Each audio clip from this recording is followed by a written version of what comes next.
últimamente libros sobre la guerra civil y hay millones de enfoques que se le puede dar a ese periodo histórico y es inagotable, ¿no? En mi caso, los dos puntos de interés que encontré que me parecían poco explorados sobre la guerra civil fue,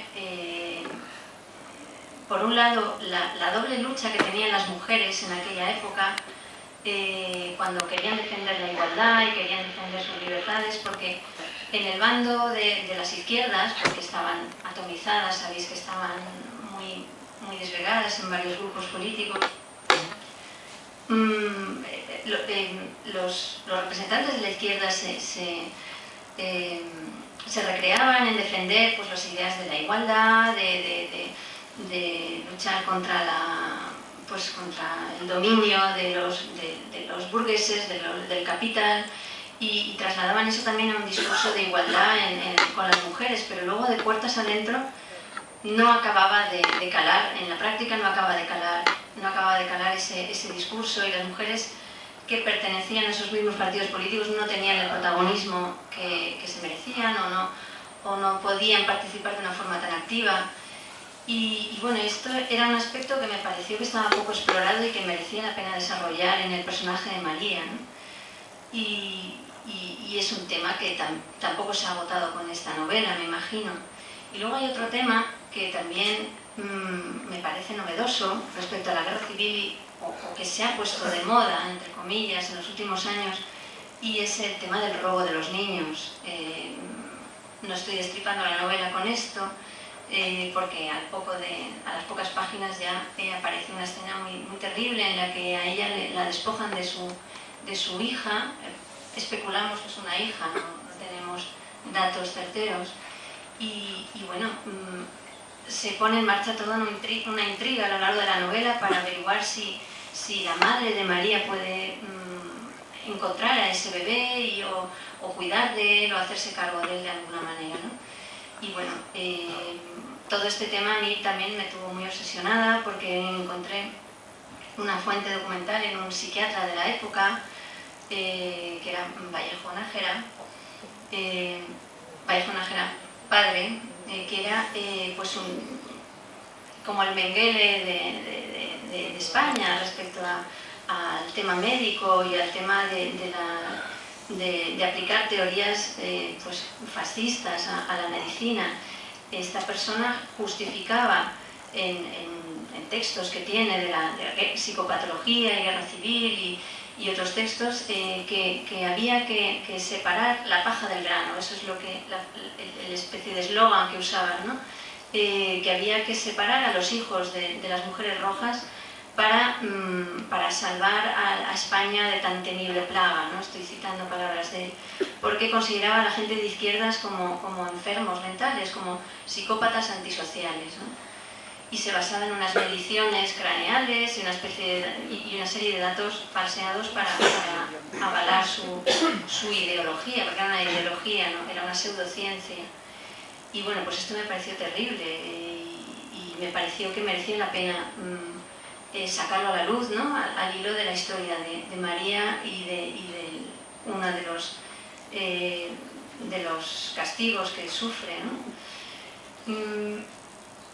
En el punto de partida de la novela, pues esas emociones y esas preguntas que yo me hacía cuando empecé a trabajar en el primer proceso de documentación, y peligros pues también los tenía muy en la cabeza y he intentado esquivarlos, y el peligro de que me saliera una novela maniquea, política, panfletaria, cuando yo pues soy una persona que he tenido un abuelo en cada bando de la guerra civil, no me he distinguido por mi condición política. Entonces también he querido poner mucho peso en lo que tiene que ver con ella como persona, por encima de posicionamientos políticos. Lo que pasa es que obviamente he elegido como protagonista una perdedora de la guerra civil y bueno, pues eso ya me retrata, ¿no? El tipo de persona que puedo yo ser, ¿no? Pero de verdad que es una historia humana, es una historia de relaciones, de emociones, es un viaje a una época que nos puede enseñar mucho del punto en el que estamos ahora, con esta crisis financiera y también moral, y bueno, tiene muchísimos puntos de interés. No me quiero extender mucho, pero básicamente voy a hablar un poquito de lo que me parece que es la psicología de ella y de cómo me las he ingeniado para que resultara creíble o real, ¿no? Ella, Consuelo, habla de que se traslucen aspectos míos en el personaje de María. Yo lo veo inevitable, no tengo tantísima imaginación como para no tirar de mi propia cantera, ¿no? Y de mis propias emociones y de lo que yo me imagino que hubiera hecho en el lugar de María, ¿no? Entonces es inevitable que salgan trazos de mí misma o de las personas que me rodean, de mi marido, de mi madre, del ambiente en el que yo he crecido, ¿no?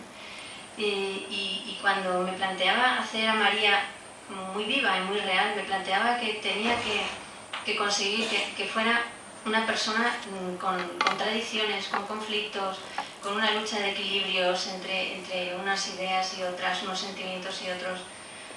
Y eso ha sido mi afán y yo creo que eso es lo que consigue la magia, ¿no? de que Manolo la lea y la vea más verdadera que lo que ha encontrado en los documentos históricos, ¿no?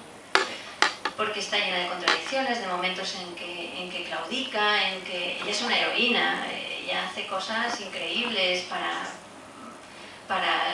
lo que podemos imaginarnos nosotros que haríamos en su lugar, pero también tiene momentos en que se cansa, se agota, se rinde, o momentos en que es deshonesta o que traiciona, porque está continuamente en lucha. Por dentro ella está es una persona un poquito anfibia, entre dos mundos, el mundo que representa a su madre y los valores tradicionales, y el mundo nuevo que se le viene encima, que es el mundo de la utopía anarquista, de toda pues, principios de siglo y los modelos de gobierno que se planteaban y todas las tensiones políticas que eso generó.